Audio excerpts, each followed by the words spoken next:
Welcome to mega news channel. Hyderabad నగరంలో జరిగిన సాంస్కృతిక కార్యక్రమ సమీక్ష. ముందుగా ముఖ్యాంశాలు. ప్రముఖ సేవా సంస్కృతి సంస్థ సృజన ఆర్ట్ క్రియేషన్స్ ఆధ్వర్యంలో వివిధ రంగాల్లోని ప్రముఖులకు గుర్తింపుగా అవార్డుల కార్యక్రమాన్ని నిర్వహించారు.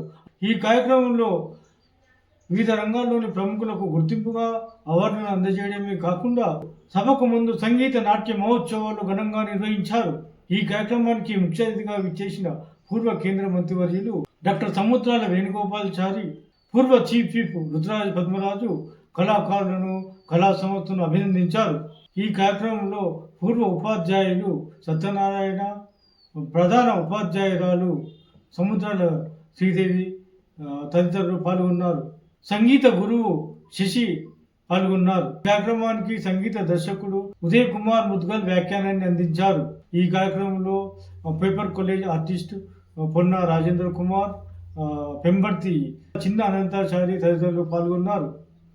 సందర్భంగా సృజన ఆర్ట్ క్రియేషన్స్ మరి నిర్వహించేటువంటి చక్కని కార్యక్రమంలో మరి సంగీత నాట్య బాలానందం 2025 అనేటువంటి ఈ కార్యక్రమాన్ని ఏర్పాటు చేసి మెగా ఎక్సలెన్సీ అవార్డ్స్ కూడా 2025కి ఇస్తున్నటువంటి రాజేష్ వ్యవస్థాపక కార్యదర్శిగా అనేక చక్కని కార్యక్రమాలు సుమారుగా 25 సంవత్సరాల సుదీర్ఘ అనుభవం కలిగినటువంటి ఈ సంస్కృతి సామాజిక సంస్థగా మరి ఎన్నో చక్కని కార్యక్రమాలకి రూపశిల్పిగా ఉండి మమ్మల్ని అనేక కార్యక్రమాల్లో మరి అతిథులుగా ఆహ్వానించి మీ ముందు మాట్లాడేటువంటి అవకాశం ఇచ్చినటువంటి వారికి నా ప్రత్యేకమైనటువంటి అభినందనలు తెలియజేస్తాం. మనందరికీ తెలుసు, చాచా నెహ్రూ భారతదేశానికి తొలి ప్రధాని. 17 సంవత్సరాలు సుదీర్ఘమైనటువంటి మరి సేవలు చేసి ఒక ప్రధానిగా ఈ దేశానికి ఒక దిశానిర్దేశం చూపినటువంటి మహోన్నతమైనటువంటి వ్యక్తి. ఆయన చనిపోయిన తర్వాత 1964వ సంవత్సరం ఆయన చనిపోయిన తర్వాత మరి చిన్నారులపై ఆయన ఉన్నటువంటి మమకారం కానీ, ప్రేమాభిమానాలు కానీ, వాత్సల్యం కానీ మరి దానిని దృష్టిలో పెట్టుకుని మరి చాచా నెహ్రూ అని చిన్నారులు పిలుచుకునేటువంటి సందర్భంలో మరి వారి స్మృత్యర్థం నిర్వహిస్తున్నటువంటి ఈ చక్కని కార్యక్రమానికి మరి ఎంత ఆనందంగా ఉందో, చూడముచ్చడిగా ఉందో అని చెప్పి ఈ సందర్భంగా తెలియజేస్తా ఉన్నాను. మనందరికీ తెలుసు, చాచా నెహ్రూ చాలా చదువుకున్నటువంటి వ్యక్తి, దేశ విదేశాల్లో అందరి చేత ప్రశంసించబడినటువంటి వ్యక్తి. మరి స్వాతంత్ర సంగ్రామంలో మహాత్మా గాంధీ గారితో కలిసి ప్రయాణం చేసి ప్రథమ శిష్యుడిగా ఉన్నటువంటి చాచా నెహ్రూ మరి చిన్నారుల మీద అంత ప్రేమ ఎందుకు ఉండాలనేటువంటి ఒక ప్రశ్న మనకు ఉద్భవిస్తుంది. ఎందుచేతనంటే ఆయన స్వాతంత్ర సంగ్రామంలో పనిచేసేటప్పుడు ఆయన యొక్క ఏకైక కుమార్తె అయినటువంటి ఇందిరాగాంధీని చిన్నతనంలో ఆ ప్రేమాభిమానాలు, వాత్సల్యాన్ని చూసుకోలేకపోయినటువంటి సందర్భంలో ఆయన ఎక్కువ కాలం జైల్లోనే ఆయన జీవితాన్ని గడిపిన పరిస్థితులలో ఆ వాత్సల్యం, ఆ రోజు ఇందిరాగాంధీ చిన్నతనంలో నేను చూసుకోలేకపోయాని ఈ చిన్నారుల్లో ఆనందం చూసుకున్న కల్మషం లేనటువంటి ఈ చిన్నారులు దైవ స్వరూపులు అని భావించి ఈ కార్యక్రమాన్ని ఆయన చేసినటువంటి సందర్భంగా బాలలకు ప్రత్యేకమైనటువంటి హక్కులు కానీ, లేకపోతే వాళ్ళ యొక్క సంక్షేమం కోసం కానీ అనేకమైనటువంటి చట్టాలు కూడా వచ్చి ఇవన్నీ తీర్చిదిద్దడంలో మరి తొలి ప్రధానిగా జవహర్లాల్ నెహ్రూ గారు చేసినటువంటి కృషి అనిర్వచనీయమని చెప్పి సందర్భంగా తెలియజేస్తూ మరి చక్కని కార్యక్రమానికి మమ్మల్ని అందరినీ పిలిచి మరి చిన్నారుల యొక్క నృత్యం చూసినప్పుడు బాలానందం అంటే చాలా చిన్నగా ఉన్నటువంటి వ్యక్తులకి ఈ మధ్యనే నృత్యం నేర్చుకుంటూ మరి ప్రప్రథమంగా ఈ వేదిక మీద నృత్యం చేసినటువంటి అనేక మందిని కూడా చూడటం కూడా జరిగింది. వారు కూడా చక్కగానే చేశారు. భవిష్యత్తులో మరింతగా తర్ఫీదు ఇచ్చి వారు మరింతగా మరి పరిపక్వత చెందినటువంటి నాట్యగతులుగా తీర్చిదిద్దడంలో గురువులు ఇంకా మరింతగా తీర్చిదిద్దాలని చెప్పి కూడా ఈ సందర్భంగా వారికి తెలియజేస్తూ మరి వారిని ప్రోత్సహిస్తున్నటువంటి తల్లిదండ్రులను ప్రత్యేకంగా అభినందిస్తూ మరి ఇంత చక్కని కార్యక్రమానికి మీరందరూ కూడా సహకరించినందుకు నా హృదయపూర్వక నమస్కారాలు తెలియజేస్తూ చక్కని వ్యాఖ్యాతగా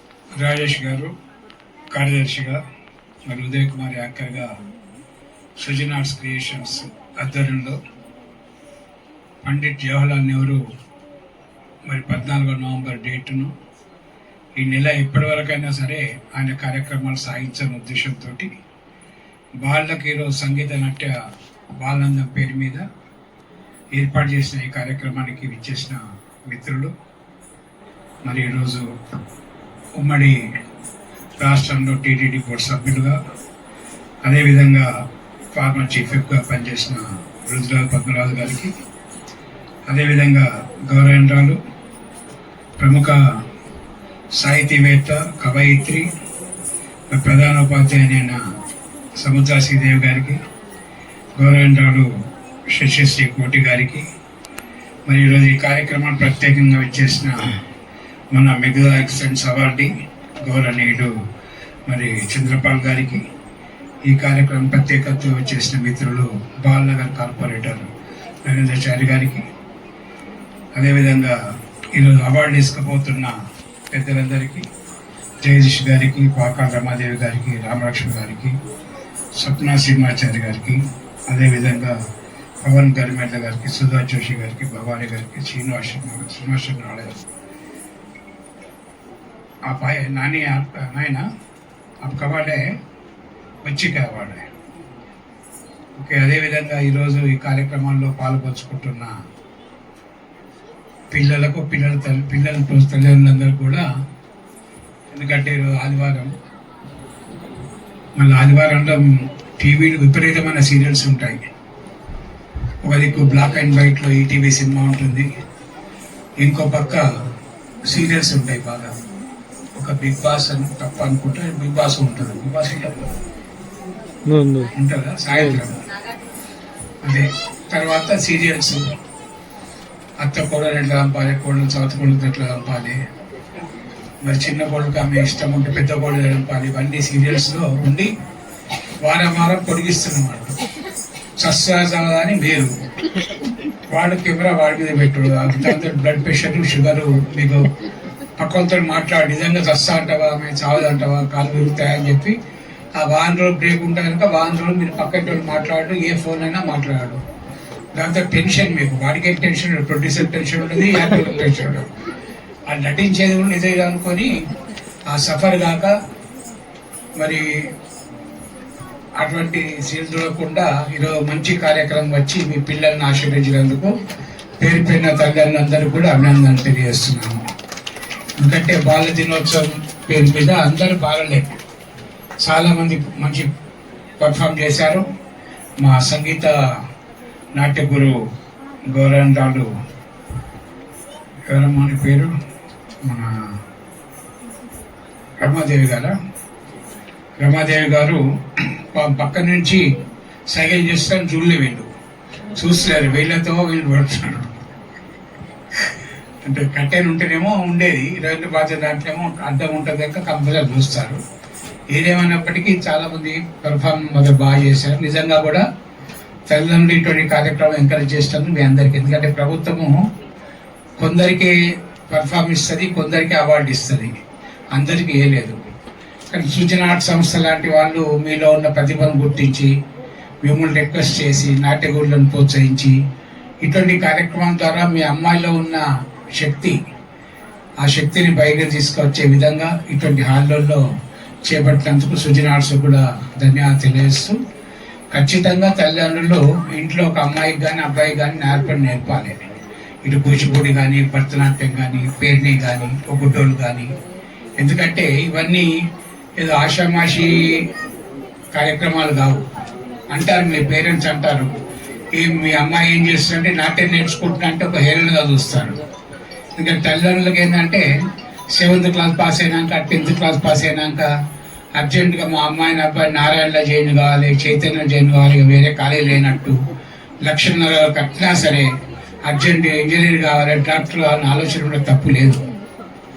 కానీ కార్పొరేట్ వైద్యంతో పాటు విద్యతో పాటు మనం కూడా మన పిల్లల్ని చేసుకుంటే ఏమవుతాయంటే, ఇవి శాస్త్రీయంగా వెప్పటి శ్రీ సత్యం గారి, పసుపు శేషాద్రి కానీ, శోభానాయుడు గారు కానీ, మరి చాలా మంది మంజు భార్గవ్ లాంటి వాళ్ళు కానీ ఈ కార్యక్రమాల ద్వారానే ఈరోజు జగత్తుకు పరిచయం అయ్యారు.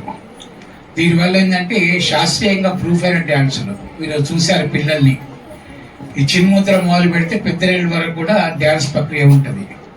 దానివల్ల ఏంటంటే ఆటోమేటిక్గా ప్రతి అంగుళం కదిలే ప్రక్రియ ఈ డ్యాన్స్లో. ఆ అంగుళం కదలటం వల్ల ఏంటంటే బ్లడ్ సర్క్యులేషన్ ఎక్కువ అవుతుంది, ముఖ్యంగా మెదడుకు, హార్ట్కు ఎక్కువ కావటం వల్ల ఎవరైతే శాస్త్ర నృత్యం కానీ, కూచిపూడి కానీ, పేర్ని కానీ, అదేవిధంగా ఒగ్గుడ్డోలు కానీ ఇటువంటి కార్యక్రమాలు చేసుకుంటే వాళ్ళ ఐక్యూ ఎక్కువ అవుతుంది ఆటోమేటిక్గా.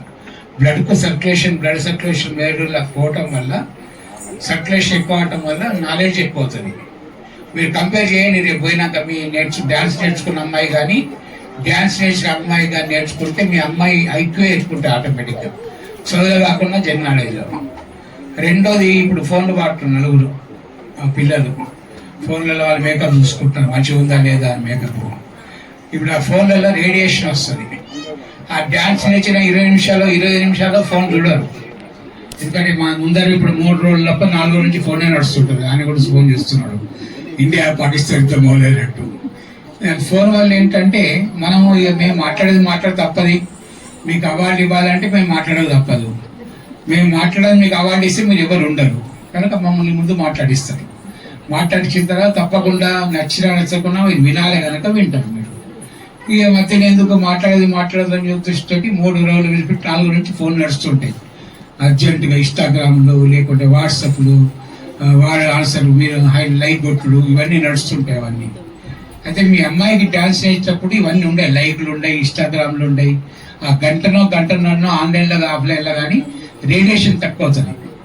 దానివల్ల 40 years తర్వాత వచ్చే హెడేక్ కానీ, మైగ్రేన్ కానీ, వామిటింగ్స్ కానీ ఇవన్నీ రేడియేషన్ ద్వారానే. మనం అప్పుడు వచ్చినాక మందులు వాడుకుంటాం, అప్పటిదాకా టైం అయిపోతుంది కనుక అది దూరం అవుతుంది. ఇంకోటి, మీ అమ్మాయి డ్యాన్స్ నేర్చుకుంటూ పెద్దగా అయిపోతే ఆటోమేటిక్గా మనం యోగాకో జిమ్వాకో పంపనవసరం లేదు. ఆటోమేటిక్గా బాడీ బ్యాడ్ కొలెస్ట్రాల్ బయట చెమట రూపంలో వెళ్ళి బాడీ మంచిగా అవుతుంది. అంటే ఇంటెలిజెన్స్ పెరుగుతుంది, రేడియేషన్ తక్కువ అవుతుంది, బాడీ మంచిగా. ఇంతకన్నా మంచిగా ఏముంటాయి? మీరు అదనపు ఖర్చు కూడా భరించే శక్తి ఉంటుంది మీకు. కనుక దయచేసి ఒకటి, రేడియేషన్ తక్కువ. మీరు కూడా మీద మునిగిపోయినట్టు పక్కన పడ్డే ఫోన్ పెడతాం మనం ఛార్జ్ పెట్టి. ఆ చైనా ఫోన్ అయితే మళ్ళీ కష్టం అవుతుంది. ఆ పక్క బండి ఫోన్ పెట్టడం బంద్ చేయాలి. ఫోన్లు అవసరమే కానీ కాకపోతే ఇవాళ రేపు ఏమైందంటే మేము ఇప్పుడు డిన్నర్ చేస్తారనుకోండి, 5 డిన్నర్ చేస్తే 5 భోజనం చేస్తుంటారు, ఎవరు మాట్లాడుకోడు, పేరెంట్స్ కానీ పిల్లలు కానీ. ఒకవేళ ఇద్దరు కూర్చుంటే ఇటు నడుస్తుంటుంది, ఇటు ఫోన్ నడుస్తుంటుంది. కాలక్రమా దాని చిన్న దోమలు అడ్డ కూడా ఏర్పడదు మనకు. అది నడుస్తుంటే ఇన్సెక్ట్. బస్ షెల్టర్లో కూడా 5 కూర్చుంటే క్లాస్మేట్ కూర్చుంటే కాలేజ్ పోదామని బస్ కొరకు వెయిట్ చేస్తారు. ఎవరు మాట్లాడుకోరు, బస్సు చూడరు, నడుస్తుంటారు ఇన్స్టాగ్రామ్లో. బస్సులు వస్తే పోతుంటాయి, మళ్ళీ ఎవరో ఒకళ్ళు బస్సు అవుతున్నా అంటే అప్పుడు కూర్చుంటారు. కనుక ఫోన్ కల్చర్ అయినంత తగ్గించుకోవాలి మనం. ఇది ఇంటిమేషన్ కొరకు మంచిదే. ఇది మీ అమ్మాయిలకు కూడా ఆ 15 నిమిషాలు ఇస్తే ఫోన్ చేస్తారు, లేకుంటే లేదని ఒక అడుగుతారు. మీకేమో నేచురల్గా ఎవరికైనా, నాకు కూడా పుత్ర ప్రేమ ఉంటుంది కానీ కాకపోతే రెస్ట్రిక్ట్ చేసుకుంటూ పోవాలి. 15 నిమిషాల టైం 20 నిమిషాలు అవుతుంది, 5 నిమిషాలు అవుతుంది. లేకుంటే ఆ పప్పీ గేమ్స్ చూస్తారు, చూడవద్దంటలే నేను. కానీ ఒక లిమిట్ టైం చూసుకొని రాత్రి కూడా ఫోన్ వాడుకొని బంద్ చేస్తే ఆటోమేటిక్గా నిద్ర వస్తుంది. ఒకటి, తర్వాత సైంటిఫిక్గా రేడియేషన్ తక్కువ అవుతుంది. ఇవన్నీ ఇప్పుడు నీకు ఆఫ్టర్ 40 years వచ్చేటి అన్నీ కూడా రేడియేషన్ తోటే.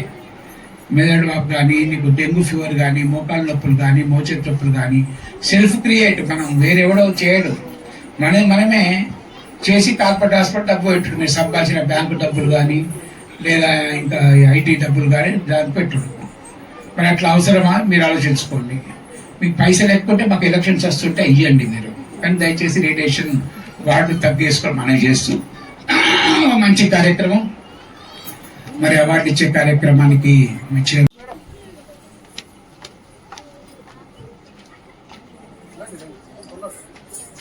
భవానీ గారు రెడీగా ఉండండి. సుధా జోషి మేడం గారికి పెద్దల చేతుల మీదుగా అవార్డు ప్రదానోత్సవం. తర్వాత సి భవానీ మేడం, భరతనాట్యం గురువు, ఎంఎస్ నృత్య నిలయం, వారికి అవార్డు ప్రదానోత్సవం. స్వాగతం మేడం.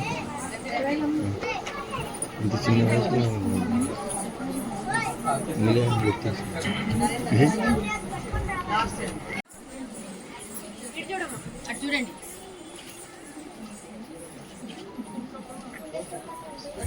భావని గారి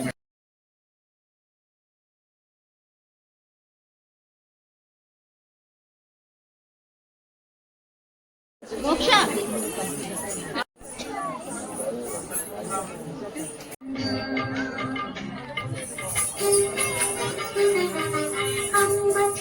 పసుపు బొమ్మ ఆగమాల తారమము అయ్యవడిని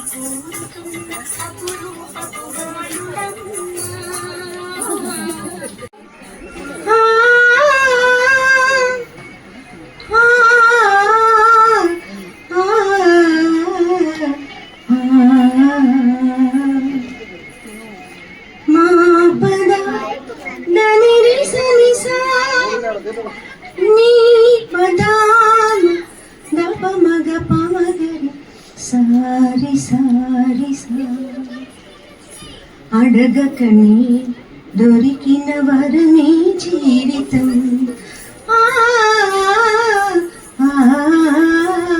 అడగకని దొరికిన వరమే జీవితం ఈ జగమే సౌందర్యవనం జీవితమే విహారం జీవితమే విహారం అడగకని దొరికిన